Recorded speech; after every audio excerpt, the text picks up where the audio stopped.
What is up, YouTube? It's your friend Anonymous Bosk coming back at you with another video. All right, we got the mystery box this time. So at the end of my last video, I was kind of running short on time and it would have been pretty long. And also, I want to get into these a little bit. I want to read the back. I want to read a little bit about them with you guys. And so I got some mysteries, box of some really cool mysteries. All vintage, pretty old, and they're all still in the plastic. So we're going to go ahead and tear into them and physically sort of touch them for my first time with you guys and look through some of the pages and see what we got. So I'm really excited. These are all vintage, and it's a really cool collection. I mean, they're not in like the best shape, but they're still really, really cool, and I'm excited to take a look at them with you guys. So without further ado, the first one we have is Unidentified Woman. Unidentified Woman. Well, shoot, talking about a mystery. She's an unidentified woman, and here we go. We got the back. It's a matte back. It's a Dell mystery.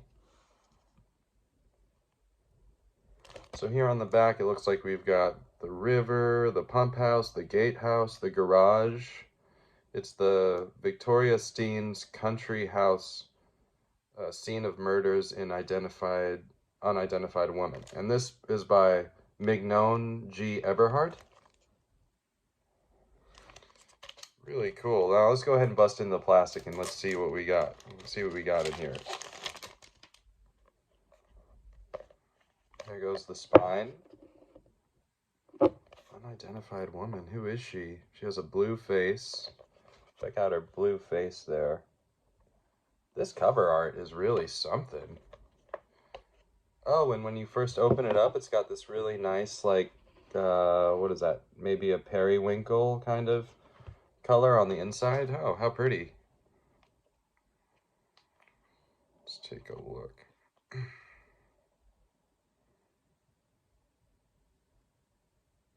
Dell Publishing Company. It's not saying what year it came out. Huh. List of exciting chapters.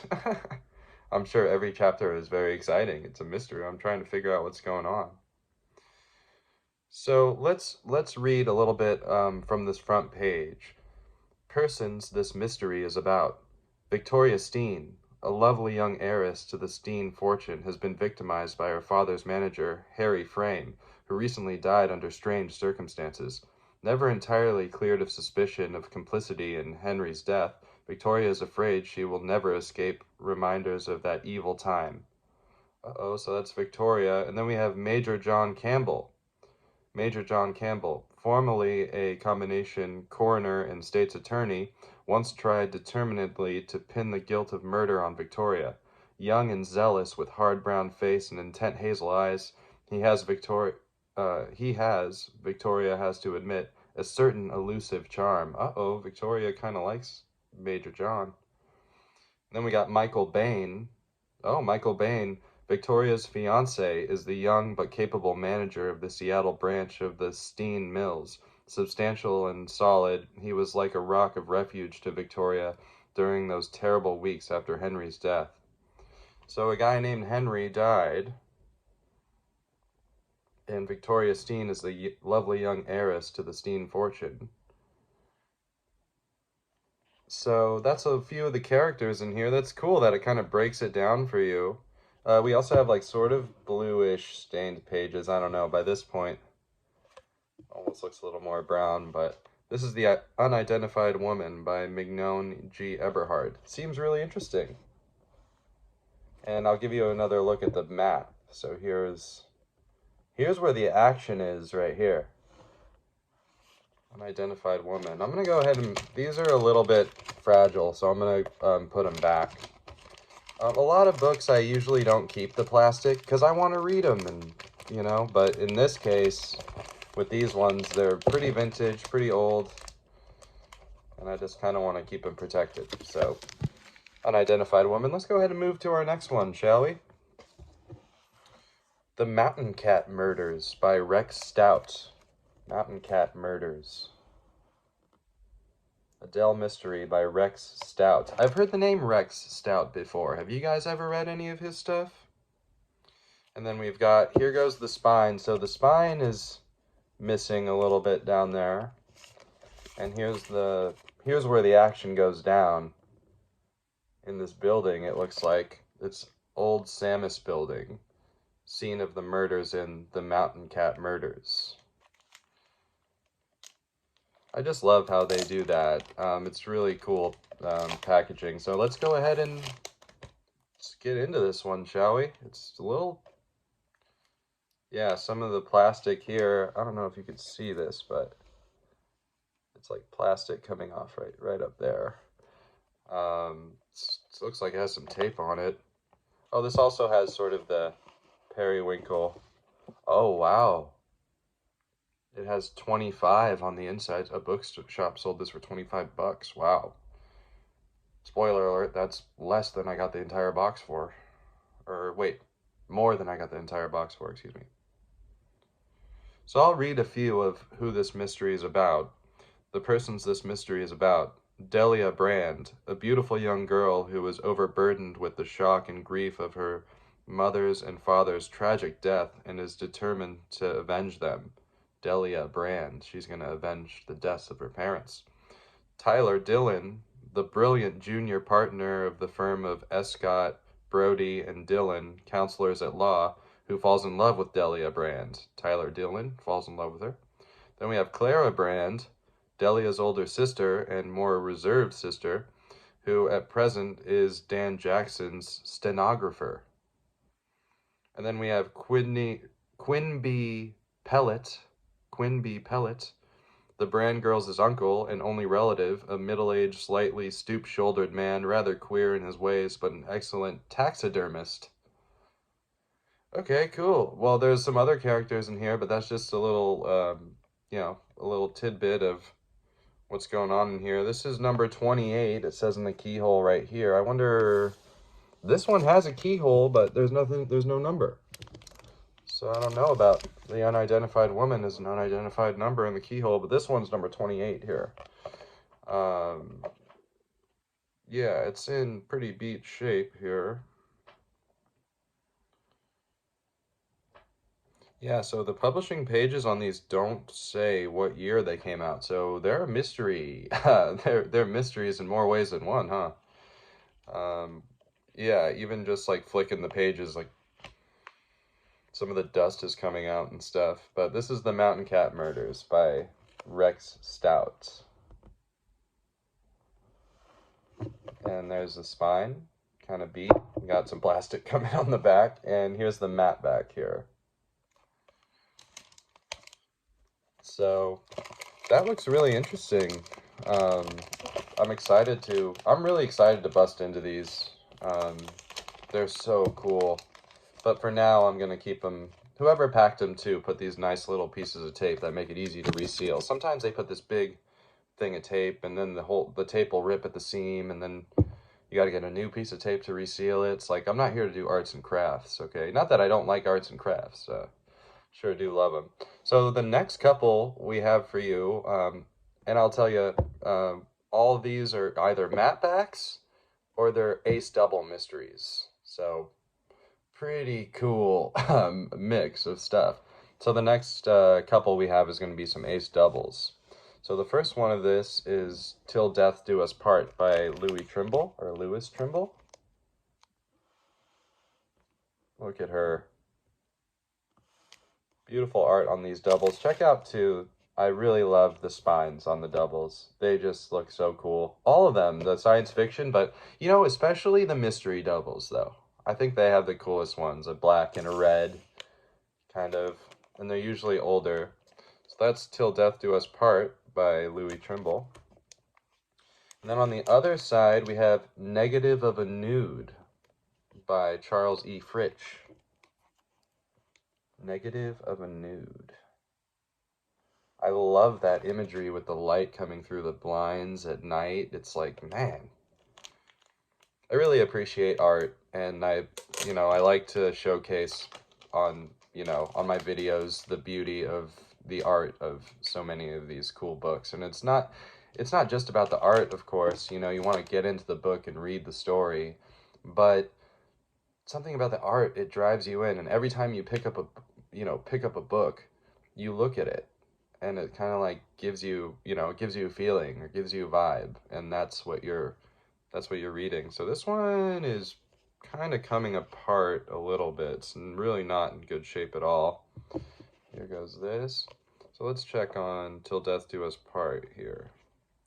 Yeah, this one will have to stay in the plastic. So this is copyright 1959. This came out in 1959 here. And Negative of a Nude is probably the same. 1959. So we got Negative of a Nude.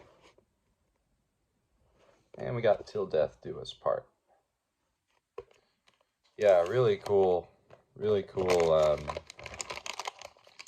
couple of books. It's sort of coming apart a little bit, but you know what?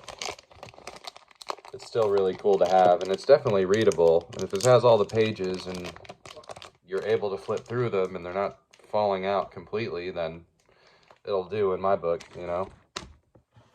And one more mystery ace double. Hopefully this one's in a little better shape. We have, the first one is Destroying Angel by John Crichton. Destroying Angel. Let's go, is that some sort of femme fatale, and in the background there's maybe a gangster or something, or some guy judo chopping someone, it looks like. Who was the false witness? His boss, his best friend, or his wife? Who was it? Destroying Angel. And on the other side, we have Never Say Die by Milton K. Ozaki. I think it's Ozaki. I love a hand. I always like a good hand on the doorknob. And she looks scared. Oh, yeah. She looked so different on a slab. Oh, God. Oh, boy.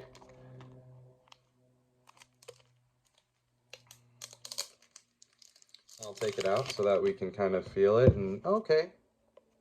Here's the spine. Yeah, this one feels more together than the other one. Two complete novels for 35 cents, and same with Negative of a Nude and Till Death Do Us Part. Two complete novels for 35 cents. I'm guessing this is probably around the same year. Oh no, this is 1956. So this is a few years earlier, yet it's in better condition for sure. We got Destroying an Angel, Judo Chop, and we've got Never Say Die, very scared woman here. Hand on the doorknob, man, that's ominous. Two complete novels, man. A twofer. Gotta love the ace doubles. Gotta love them. Alright, so moving right along, the last ones we have are going to be some more matte backs. Got a few more matte backs for you guys. This one is Silent Are the Dead. Silent Are the Dead.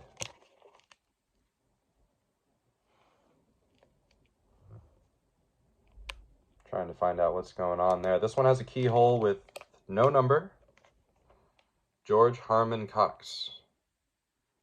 And it's got a crime map on the back cover. This is where it all goes down. This is where the magic happens right here.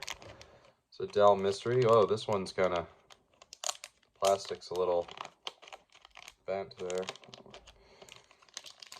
Alright, let's bust this guy out. Who knows how, uh-oh. Oh, the cover's coming off of this one. Oh, the cover is off. The cover is off of that one. Silent Are the Dead. This belonged to, does that say Arthur in 1949? Is that what that said? I don't know. You guys probably, if I can't read it in person, you guys can't read it on the screen. But I'll have to look into maybe how I can, I mean, all the pages are still here. But the cover is off of this, yeah. But this is a very old book. It says 1949, stated August 31st, 1949 on it. So that is pretty old. I mean, it's still together. I might have to do some research. If anybody has any tips on what to do with this, I mean, if you could put it in the comments, that would help a brother out, for real, because I don't usually do book repair, but, so let's take a look at it. Silent Are the Dead. There she is right there, and there's a man under that sheet. I like the way the keyhole is kind of placed at his temple. That looks pretty cool.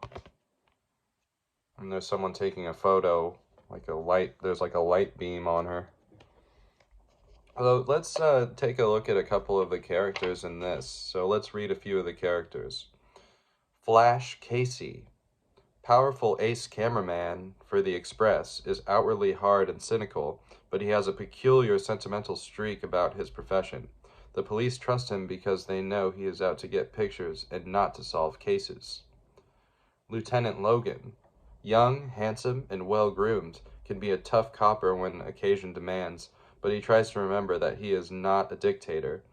Casey admires him and likes to see him work when it is not on Casey. And then we got Stanford Endicott. The former assistant DA turned crook, is big and pain-faced, but impressive looking. He put plenty of guys away, and now he's getting it himself. And we'll read one more character, because we got to read a female character. Louise Endicott. Stanford's wife has a shallow, showy type of beauty, and she's quite frankly out to better herself by her own rules. Uh-oh, Silent Are the Dead. Looks like some people are going to be silented. I'll put the cover back on. And here goes where all the action happens on the back.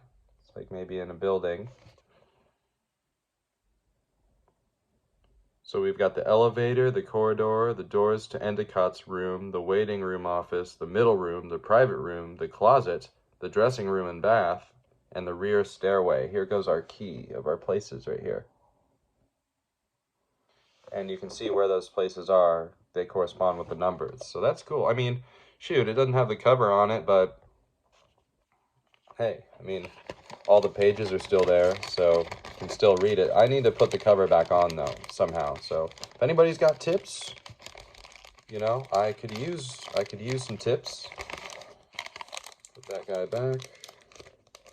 I think that it dates back to 1949. I think maybe a lot of these date back to maybe the early 50s, maybe the late 40s. I mean, who knows? Because it doesn't say on them. It's a mystery, you know? I got a few more left for you. Call for Michael Shane by Brett Halliday. Call for Michael Shane. Another keyhole with no number. Here's where all the action happens.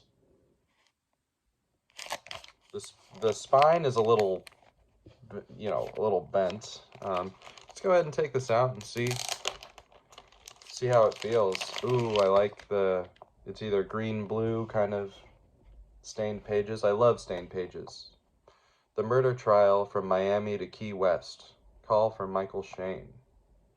Oh, this one says up here, 428. I doubt you can see that. All of these have Silent Are the Dead is 225. The Mountain Cat Murders is number 28. And Unidentified Woman is 213. But the Mountain Cat Murders is an early one, it looks like. Anyways, we already looked at those, but I just noticed that on here, it said it has a number. These Dell matte backs, man. This one has a pretty sizable crease, sort of right there in the front, but that's okay. A corpse, a bloody blackjack, and loss of memory bring a call for Michael Shane. This one has the key, and it's Miami and Key West, and it has Marlin Key down here. The Florida Marlins, I guess. Yeah, the map back. So let's take a look at a couple of these characters, eh?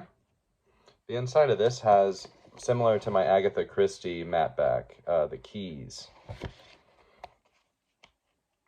And let's see. If it's like the others, it'll have... Okay, so the persons in Call for Michael Shane. Of course, Michael Shane, A big-boned man with a gaunt face and bristly red hair is a Miami private detective with a reputation for ruthlessness. The tougher the case, the better Shane likes it. Michael Shane is a bad A, you know what I'm saying? And then we got Arthur Devlin, a successful insurance man. He is quiet, unassuming, popular young bachelor. Suddenly, he finds himself in a fantastic and very dangerous situation. He needs help fast. And then, of course, we have Marge. Marge, at first only a mysterious, husky, soft voice on the telephone, is unknown to Arthur, but he has been living with her for 12 days, and she calls him Joey. Joey darling, and she calls herself his wife. Many men could think of a worse fate. Oh, alright, Marge is alright. And there's a few other characters in here too. The cover is actually on it, which is nice. This is Call from Michael Shane by Brett Halliday. I'm liking it. I'm liking it. Okay, put that back in. And this is number 428. So this is maybe a later one. I got two more for you guys. Two more. We got Girl Meets Body by Jack Iams. Girl Meets Body. There she is. She's on a beach in the towel. A dead peeping Tom surprises a September morning bride. In Girl Meets Body. Uh-oh. We got a peeping Tom, and here's where all the action happens. It's like near a boardwalk type. Well, not really a boardwalk, but just like a coastal kind of public area here. Here goes the spine. You can't really see it that well. I'll show you when I take it out of the plastic. This one's number 384. And we've got more stained pages. Let's see if the cover is... It's pretty badly, like... I don't know if you guys can see, but it's misshapen, let's just say. But it's charmingly misshapen. Here goes the spine. These aren't in great shape, but man, the matte backs are really, you know, they're really, really cool. They're really old, and they're awesome collector's items, and also just cool to have. So let's read about a couple of people in this one. We have Tim Ludlow, attractively long, lean, and lanky, has to get accustomed to the idea that he has a beautiful and intensely desirable wife, whom he has not seen for 2.5 years. His main concern is to find a home where he can get much better acquainted with the very lovely stranger. What? And then we have Sybil Ludlow, beautiful, British, and uninhibited, has just arrived by bride ship and is entranced by her first exciting taste of the United States. She loves Tim and bridge with equal abandon. Oh, she likes to play bridge. And she has a fine talent for getting involved with plug uglies, notorious gamblers, and headlines that read, "In Quest Bears War Brides Bear Dip." I like these descriptions, man. They're weird. So she gets involved with plug uglies, notorious gamblers, and weird headlines. How cool, man. A couple of these pages are a little bent. Man, yeah, this is an oldie. I don't know. I'll have to look these up and find out when they came out. I'll give you one more look. Girl Meets Body. And here's where the action happens, right here. Man, these have been fun to look at. Thank you guys for hanging out with me while I get these old, dusty, decrepit, falling apart, you know, books out of the plastic and look at them. I mean, to me, they're relics. They're relics of the past, and I'm so into them, and I love just love looking at them. And we got one more. Q as in Quicksand by Lawrence Treat. Lawrence Treat. Treat yourself to a treat novel here. Goblin community town of strange deaths. Key was in quicksand. This is number 301. Dale book 301. And this guy, I mean, this guy is literally under the microscope. So they're looking at him. Here goes the back. And the spine is very, like, sharp. And then the bulk of it is right here. 301. This one has the keys on the inside and outside too, in the back. So Q is in quicksand. The persons in this mystery are Martin Folger, who has just come out of the army, panting with a dried-out thirst for life, cannot forget the curious accident he saw in Gobelin 3 years ago. Shrewd, sensitive, fully aware of the risk he runs, Martin is suddenly determined to follow the trail of a dead man and solve a murder in order to prove it exists. And then we have Lydia Hart, who, until 3 years ago, looked like a cross between a Madonna and a well-fed kitten. Are they talking about... No, this is too old to be like a virgin Madonna. But she looked like a cross between a Madonna and a well-fed kitten. Oh. Hasn't bothered too much about her looks lately. She is dark, thin, and serious, with a kind of breathless charm. But her name is spoken in whispers in Gobelin. Against his will, Martin feels a need to protect her from whatever is wrong. Lydia Hart, she has a bad reputation, but Martin Folger, as in the coffee brand Folgers, wants to keep her safe. And there's more people in this as well.